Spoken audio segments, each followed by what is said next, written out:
नमस्कार, आप देख रहे हैं डीडी न्यूज। मैं हूं आंचल गुलाटी गुंबर और आगे बढ़ने से पहले एक नजर सुर्खियों की तरफ।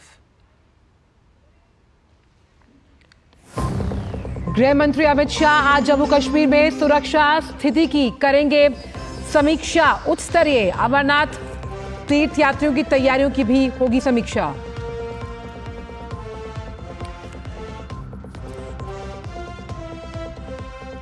उपराष्ट्रपति जगदीप धनखड़ आज संसद भवन परिसर में प्रेरणा स्थल का करेंगे लोकार्पण। एक जगह रखी जाएगी सभी महापुरुषों की प्रतिमाएं।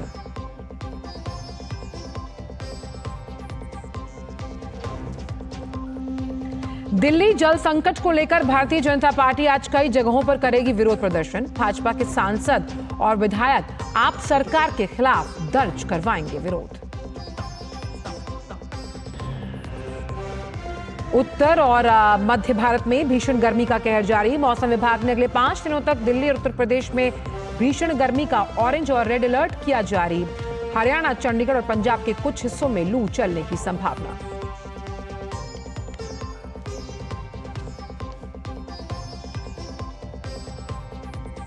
अंतर्राष्ट्रीय खबरों में स्विट्जरलैंड शांति शिखर सम्मेलन में अमेरिका ने यूक्रेन को $1.5 अरब की सहायता देने की घोषणा।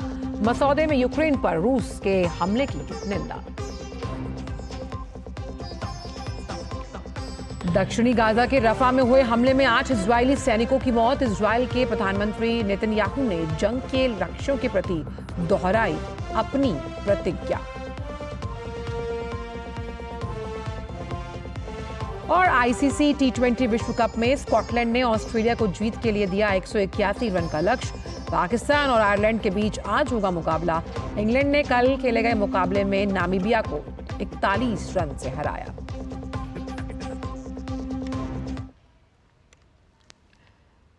और आइए अब जानते हैं सभी खबरों को विस्तार के साथ। शुरुआत करते हैं बड़ी खबर से। गृह मंत्री अमित शाह आज जम्मू कश्मीर की सुरक्षा स्थिति को लेकर बैठक करने वाले हैं। बैठक में जम्मू कश्मीर के उपराज्यपाल मनोज सिन्हा, राष्ट्रीय सुरक्षा सलाहकार अजीत डोभाल, केंद्रीय गृह सचिव, सेना, पुलिस, जम्मू कश्मीर प्रशासन और गृह मंत्रालय के वरिष्ठ अधिकारी शामिल होने वाले हैं। बैठक में 29 जून से शुरू होने वाली वार्षिक अमरनाथ यात्रा की तैयारियों की भी समीक्षा की जाएगी। आतंकवाद विरोधी अभियानों को तेज करने को लेकर भी चर्चा करने की संभावना है। इससे पहले भी गृह मंत्री ने 14 जून को जम्मू कश्मीर में आतंकवादी घटनाओं के मद्देनजर सुरक्षा स्थिति की समीक्षा की थी।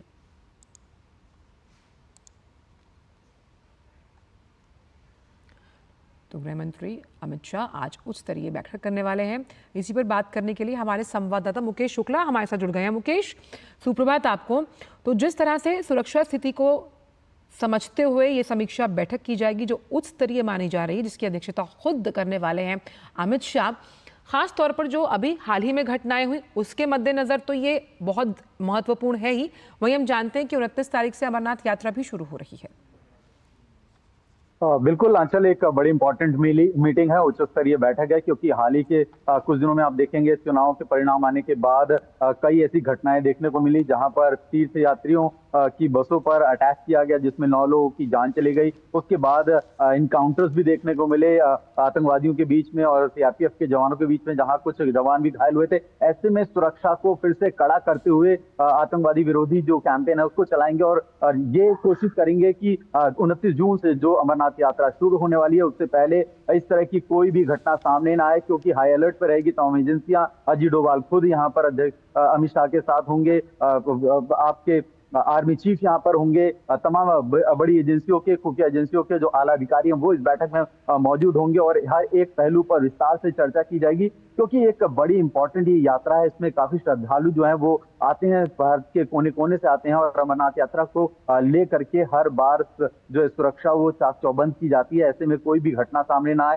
आंचल, उसको लेकर के ये मीटिंग होगी। और जिस तरह से वो बस वाला जो था पिछले कुछ अगर दशकों से देखा जाए तो ये पहली बार था कि इतना बड़ा आतंकी हमला किया गया, किसी बस को निशाना बनाया गया। यानी एक बार फिर से जो आतंक फैलाने की कोशिश की गई उनको लेकर के एक बार फिर से जो है होम मिनिस्ट्री अलर्ट पर है और उन्होंने ये इंश्योर करने की कोशिश करी गई कि आगे ऐसी कोई भी घटना ना हो। तमाम एजेंसियों को फिर से अलर्ट पे किया जाएगा और हर एक जो इंटेलिजेंस इनपुट है उस पर ध्यान दिया जाएगा और तमाम जो एजेंसियां हैं, आर्मी चीफ है, वो खुद इस पर नजर रखेंगे। बीएसएफ के जवान होंगे, सीआईएसएफ के जवान होंगे, जो तमाम एजेंसियां इनके साथ एसोसिएट्स हैं, वो इस पूरी की पूरी बैठक में शामिल होंगे और खुद इसकी अध्यक्षता जो है वो होम मिनिस्टर करेंगे। और साथ ही अगर हम नियंत्रण रेखा पर बलों की तैनाती की बात करें, घुसपैठ के जो प्रयास हैं उन्हें रोकने के रोड मैप का जिक्र करें, साथ ही साथ जो आतंकवाद से विरोधी अभियान है इनकी स्थिति पर भी समीक्षा संभव है, क्योंकि ये यात्रा अगर हम बात करें खास तौर पर आध्यात्मिक तौर पर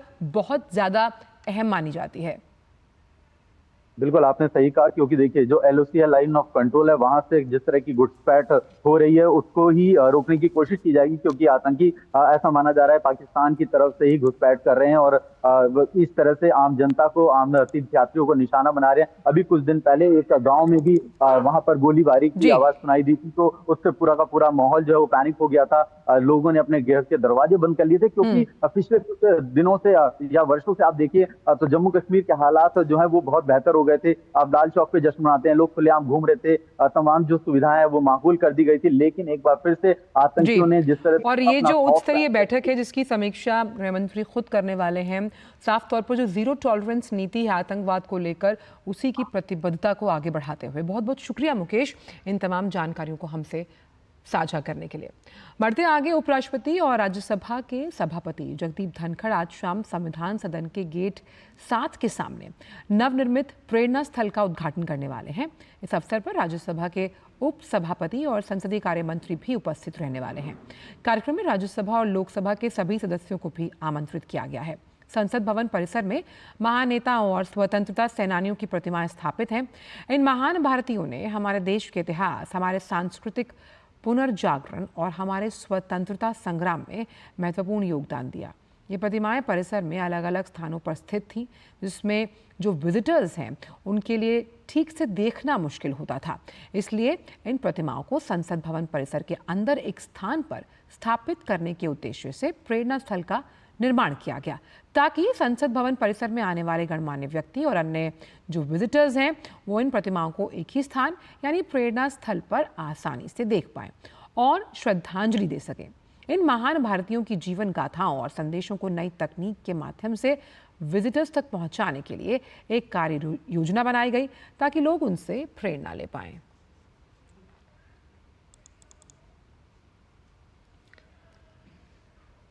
अठारहवीं लोकसभा का पहला सत्र 24 जून से शुरू होगा। संसदीय कार्य मंत्री किरेन रिजिजू ने संसद की कार्यवाही सुचारू रूप से चलाने के लिए सभी राजनीतिक दलों और सांसदों के साथ मिलकर काम करने को लेकर उम्मीद जताई। उन्होंने कहा कि चुनावों के बाद लोकसभा का ये पहला सत्र है।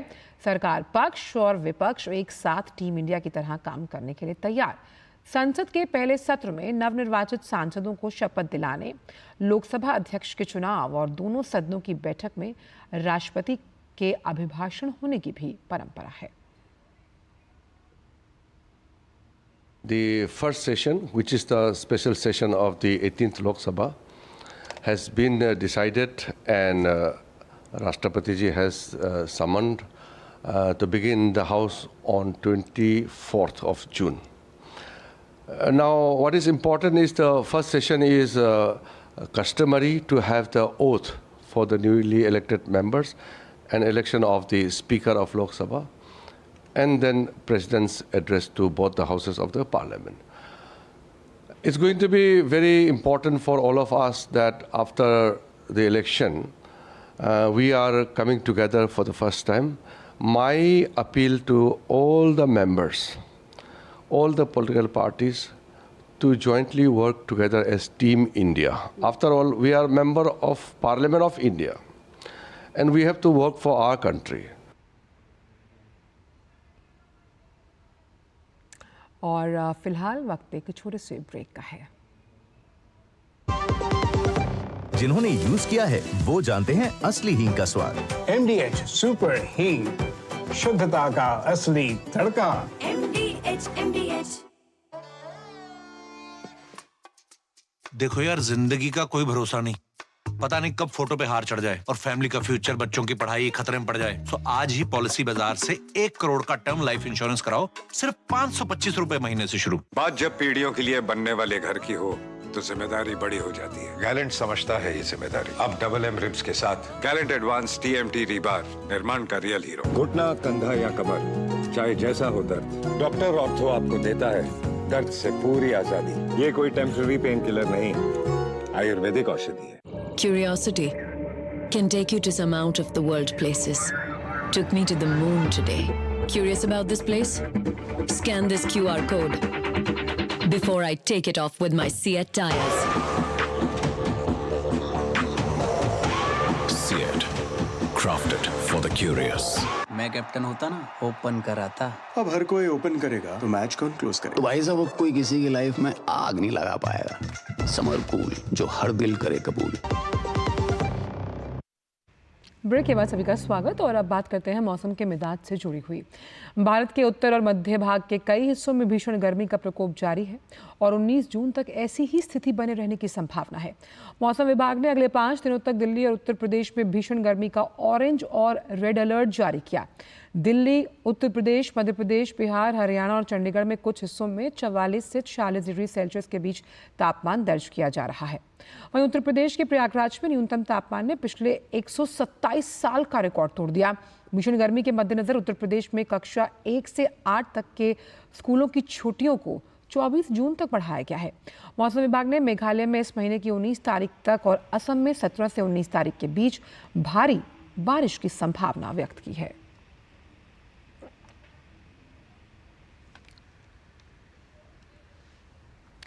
और अब बात देश की राजधानी दिल्ली की, जहां जैसे जैसे पानी का संकट बढ़ता जा रहा है वैसे वैसे इस पर सियासत भी तेज हो गई।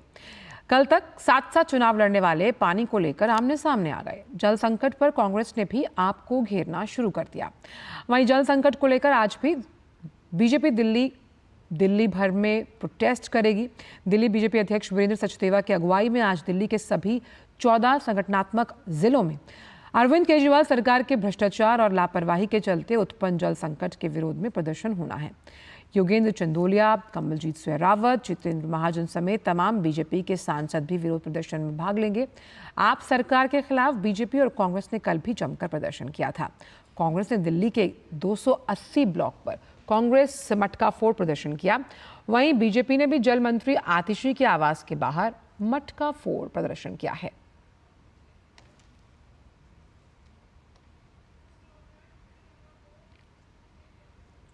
हमारे 3 संवाददाता इस खबर पर हमारे साथ जुड़ने वाले हैं। संगम विहार से संवाददाता अमरेंद्र गुप्ता हैं, लक्ष्मी नगर से डॉक्टर सुरेश शर्मा और आरके पुरम से निशांत राय। सबसे पहले निशांत, आपके पास आना चाहेंगे।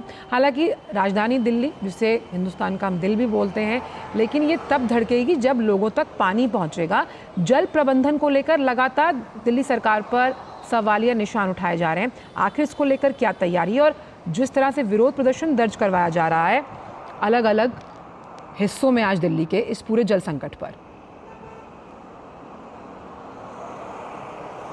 देखिए, वाकई एक गंभीर सवाल है राजधानी के लिए कि अगर राजधानी में सर्दियां होती हैं तो प्रदूषण एक समस्या है, गर्मियां होती हैं तो पानी की एक समस्या है, और हर साल ये समस्या लगातार बढ़ती चली आ रही है। अगर अभी की बात की जाए तो 50 मिलियन गैलन की कमी राजधानी दिल्ली में सीधे तौर पर नज़र आने लगी है और उसके चलते आम जनजीवन पूरी तरीके से अस्त व्यस्त हो गया है। दूसरी तरफ राजनीतिक दल लगातार विरोध कर रहे हैं और अरविंद केजरीवाल सरकार केवल एक तरीके से लोगों को बहलाने का काम कर रही है और अपनी कमियां दूसरों पे थोपने का काम कर रही है। राजधानी दिल्ली में जिस तरीके से जल का संकट है, ये पहली बार ऐसा नहीं हुआ है और सरकार को भी मालूम था जिस तरीके से गर्मियां बढ़ेंगी पानी की किल्लत बढ़ सकती है, लेकिन उसके बावजूद कोई प्रिपरेशन नहीं की गई, कोई तैयारी नहीं की गई। नतीजा ये हुआ कि दिल्ली के अधिकांश इलाकों में पानी के लिए लोग त्राही त्राही कर रहे हैं और राजनीतिक दल अब सड़कों पर उतरना शुरू कर रहे हैं। कल भी राजधानी दिल्ली में तमाम प्रदर्शन हुए और आज भी बीजेपी दिल्ली राजधानी में प्रदर्शन करने जा रही है। और वीरेंद्र सचदेवा जहां लक्ष्मी नगर करेंगे, वहीं आरके पुरम जहां पर मैं हूं, यहां पर वासुरी स्वराज जो कि नई दिल्ली से सांसद हैं, वो प्रदर्शन करेंगे। कुल मिलाकर कहा जा सकता है कि दिल्ली में हवा पानी की लड़ाई सबसे पहले आम आदमी लड़ रहा है और उसके बाद से ये राजनीतिक दल और सरकार केवल लीपापोती का काम करते हुए नजर आ रही है। चलिए, संगम विहार से अमरेंद्र गुप्ता भी मौजूद हैं। संगम फिल्म में तो पानी का संगम हो गया था अमरेंद्र, लेकिन यहाँ पर बहुत ज्यादा मुश्किल है क्योंकि जो पाइपों से रिसाव है या फिर हम बात करें अकुशल सच्चाई की, जिस तरह से पॉलिसी है, इसको लेकर दिल्ली सरकार की तैयारी हर बार सुर्खियों में आती है। क्यों पुख्ता इंतजाम नहीं किए जाते तो प्रदर्शन करने की नौबत आती है। और खास तौर पर जो दो पार्टियां लगातार कहती हैं कि दिल मिल गए हैं, लेकिन वो नजर नहीं आ रहा दिल्ली में कुछ। आंचल, देखिए, दिल्ली जल बोर्ड के अगर आंकड़ों की बात करें तो दिल्ली में प्रतिदिन 129 करोड़ गैलन पानी की आवश्यकता है और लगभग दिल्ली प्रतिदिन 50 गैलन पानी से जूझ रही है। और आलम यह है कि दिल्ली के ज्यादातर इलाके इस वक्त पानी की समस्या से त्राहिमाम कर रहे हैं। पानी की एक एक बूंद के लिए दिल्ली आज तरस रही है और वजह इसके पीछे की साफ तौर पर देखा जा सकता है कि जो दिल्ली की जल मंत्री हैं आतिशी, वो खुद जो है ओखला इलाके से विधायक हैं और उनके इलाके में लगभग पानी की यह समस्या है कि वहां पे लगातार प्रदर्शन उग्र हो गया है। और वहां की जनता ये दिल्ली सरकार से पूछती है कि अगर आप जल मंत्री हैं और अपने इलाके में ही अगर आपने पानी सप्लाई नहीं किया है तो आप पूरे दिल्ली को क्या देंगी। लगातार इस पर आम आदमी पार्टी की सरकार पे सवाल उठाए जा रहे हैं और आम आदमी पार्टी की जो सरकार है, अरविंद केजरीवाल जेल से लगातार सरकार चला रहे हैं। लेकिन इस मुद्दे पर अगर देखा जाए, पानी का एक इतना अहम मुद्दा है, इस पर अभी भी किसी तरह की कोई ठोस रणनीति लेकर वो सामने नहीं आए हैं। हालांकि उन्होंने आज जो है एक नया अपडेट दिया है कि केंद्रीय जल शक्ति मंत्री से उन्होंने मिलने का एक समय मांगा है, जिसके मुताबिक वो चाहते हैं कि दिल्ली में की जो पानी की समस्या है उसमें केंद्रीय मंत्री जो है हस्तक्षेप करें और दिल्ली को एक्स्ट्रा पानी दें। इसके लिए आज अगर मैं बताऊं कि भारतीय जनता पार्टी ने लगातार इस मुद्दे को लेकर मुखर रही है और सड़कों पर उतरी है। और आज जो है दिल्ली की जो 14 जो भारतीय जनता पार्टी के संगठनात्मक प्लेस है, वहां पर एक बड़ा विरोध प्रदर्शन किया जा रहा है, जिसमें 10 बजे से लेकर 12 बजे तक का एक विरोध प्रदर्शन है, जिसमें वो ये मांग कर रहे हैं कि आखिर क्या वजह है कि दिल्ली में पानी की कालाबाजारी की जा रही है, टैंकर माफिया इतने सक्रिय हैं और सरकार को अगर पता था कि गर्मी में यह हालत होगा तो अभी तक मौन क्यों है। लेकिन दिल्ली सरकार के पास इसका कोई जवाब नहीं है। चल, बिल्कुल, बहुत सही है आपने कहा। इसी पर सुवेश से भी बात करते हैं। डॉक्टर सुवेश, साफ तौर पर टैंकर माफिया परेशानी का बहुत बड़ा सबब है और इसके लिए फटकार भी लगाई गई थी सुप्रीम कोर्ट द्वारा दिल्ली सरकार को टैंकर माफियाओं को रोकने के लिए। हालांकि ये विरोध प्रदर्शन तो अपनी जगह है, क्योंकि एक मुखर विपक्ष होने के नाते इन समस्याओं को जनता के बीच लाना भी बहुत बड़ी बात है। लेकिन टैंकर माफियाओं को रोकने के लिए क्या सशक्त कदम उठाएगी दिल्ली सरकार? जी आंचल, आपने बिल्कुल सही कहा। और आतिशी की तरफ से, यानी कहूँ मैं दिल्ली सरकार की तरफ से, अब उल्टा चोर कोतवाल को डांटे वाली कहानी शुरू हो चुकी है, क्योंकि अब आतिशी जी की तरफ से ये बयान आ रहा है कि टैंकर माफिया, अगर ये काम टैंकर माफियों की वजह से हो रहा है तो केंद्र सरकार को उन्हें रोकना चाहिए। अब आप यहाँ पर ये देखिए, लगातार केजरीवाल सरकार, इसको केजरीवाल जी की अगर बात करें तो केजरीवाल ने कहा था कि दिल्ली को झीलों का शहर बनाएंगे, लेकिन झीलों का तो शहर छोड़िए, आज पीने का पानी भी यहाँ पर लोगों को नहीं मिल रहा है। और उसकी तरफ से, केजरीवाल सरकार की तरफ से कोई भी पुख्ता तो छोड़िए, मामूली इंतजाम भी नहीं किए जा रहे हैं, एक सही से जवाब भी जनता को नहीं दे रहे हैं। आपको अगर याद हो तो केजरीवाल सरकार जब जेल में जाने वाले थे तो उससे पहले सब कुछ उन्होंने भाषण में कहा, लेकिन हर बार जैसे बिजली फ्री और पानी फ्री कहते हैं, इस बार पानी का एक छोटा सा जिक्र भी नहीं लेकर के आए थे।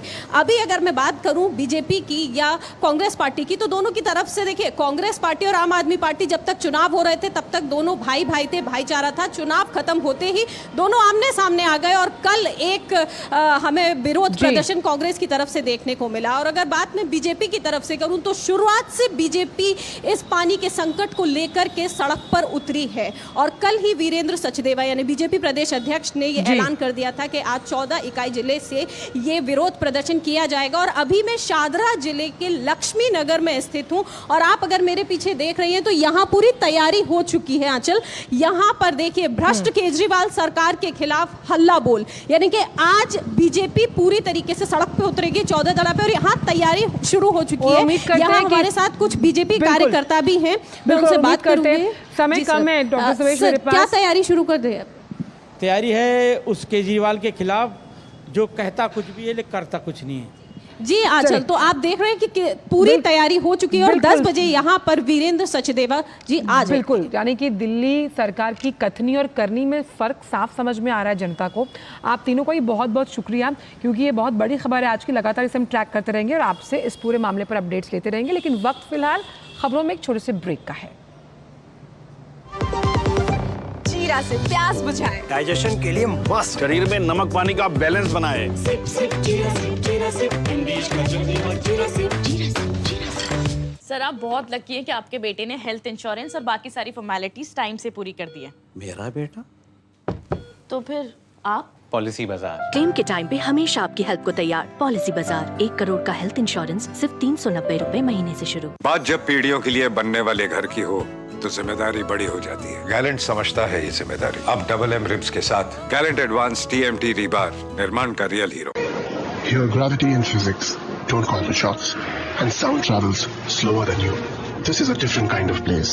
That's why we're looking for different kind of people, for whom excellence is not a job, but a way of being, be it in the sky or on the ground. We are looking for an invincible team of invincible people. People who are a cut above. Join the Indian Air Force to be a cut above. Break के बाद सभी का स्वागत और अब रुक करते हैं पश्चिम बंगाल से जुड़ी खबर का। लोकसभा चुनाव के बाद हो रही हिंसा का जायजा लेने के लिए भाजपा की केंद्रीय टीम बंगाल का दौरा करेगी। ये समिति जल्दी बंगाल का दौरा कर हिंसा की घटनाओं की पूरी रिपोर्ट भाजपा के राष्ट्रीय अध्यक्ष JP नड्डा को सौंपने वाली है। सांसद और त्रिपुरा के पूर्व मुख्यमंत्री बिप्लब कुमार देब की अगुवाई में पार्टी के 4 सांसदों की समिति गठित की गई। बिप्लब कुमार देब की समिति का संयोजक इसे बनाया गया है और इस 4 सदस्यीय समिति में सांसद और पूर्व केंद्रीय मंत्री रविशंकर प्रसाद, राज्यसभा सदस्य एवं उत्तर प्रदेश के पूर्व DGP ब्रजलाल और सांसद कविता पाटीदार भी शामिल हैं। समिति के गठन के साथ ही भाजपा ने बंगाल में चुनाव के बाद हो रही हिंसा के लिए मुख्यमंत्री ममता बनर्जी पर निशाना साधा। बंगाल एकमात्र ऐसा राज्य है जो चुनाव के बाद हिंसा की चपेट में है, जैसा कि वहां 2021 की विधानसभा चुनाव के बाद देखा गया।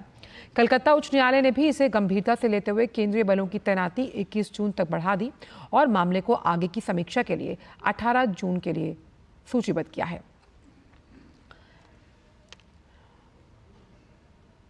और इस बड़ी खबर पर कोलकाता से ही जुड़ रहे हैं हमारे संवाददाता प्रसन्नजीत बख्शी। प्रसन्नजीत, हम जानते हैं कि जो ये कमेटी गठित की गई है इसे अपनी रिपोर्ट सौंपनी है।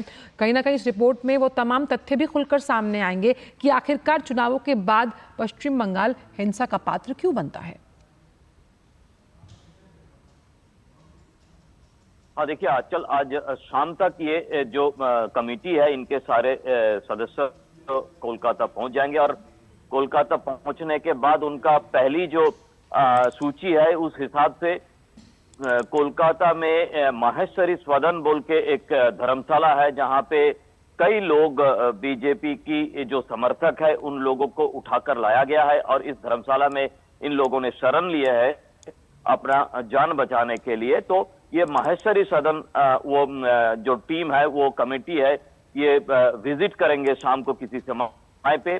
तो आज पहुंचने के बाद ही इन लोगों का जो काम है वो शुरू हो जाएगा, पहली बात। दूसरी बात है कि ये जो 4 तारीख शाम को जब चुनाव का नतीजा आने के बाद से ही बंगाल की स्थिति इस तरह से 2021 की तरह हो गया है और अब करीब 4 से 5 हजार बीजेपी समर्थक जो है तो अलग अलग जगह पे, चाहे हो नॉर्थ बंगाल हो, चाहे हो दक्षिण में हो, चाहे हो पश्चिम में हो, हर जगह पे अपना जान बचाने के लिए घर छोड़ के पिछले ये 10 दिन तक ये सब लोग कहीं ना कहीं पार्टी ऑफिस में बीजेपी का नहीं तो किसी धर्मशाला में शरण लिए है। तो लेकिन जो सरकार की तरफ से ये पूरे जो हिंसा की स्थिति है इसको नजरअंदाज किया जा रहा है और इसकी सच्चाई पर किसी तरह से ये मानने के लिए तैयार नहीं है सरकार और पुलिस की तरफ से भी कोई कार्रवाई नहीं है। इसीलिए बीजेपी के सामने जो लोकतांत्रिक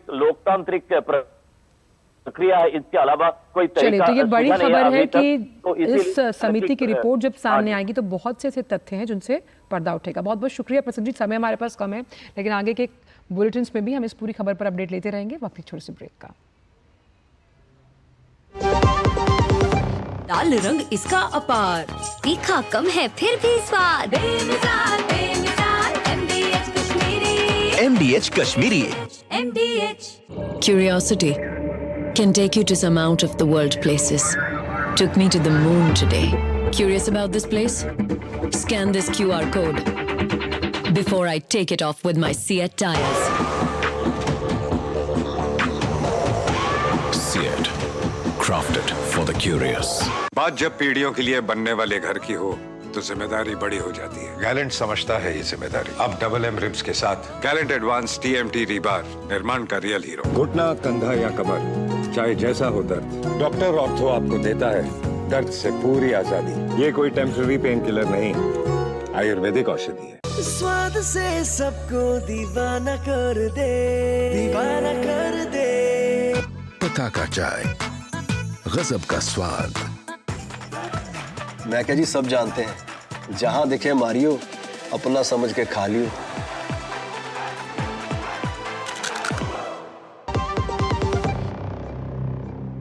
ब्रेक के बाद सभी का स्वागत। और संघ लोक सेवा आयोग की सिविल सर्विसेज की प्रारंभिक परीक्षा आज आयोजित की जा रही है। परीक्षा की पहली पाली में सुबह 9:30 बजे से 11:30 बजे तक और दूसरी पाली में दोपहर 2:30 बजे से शाम 4:30 बजे तक इसका आयोजन किया जाएगा।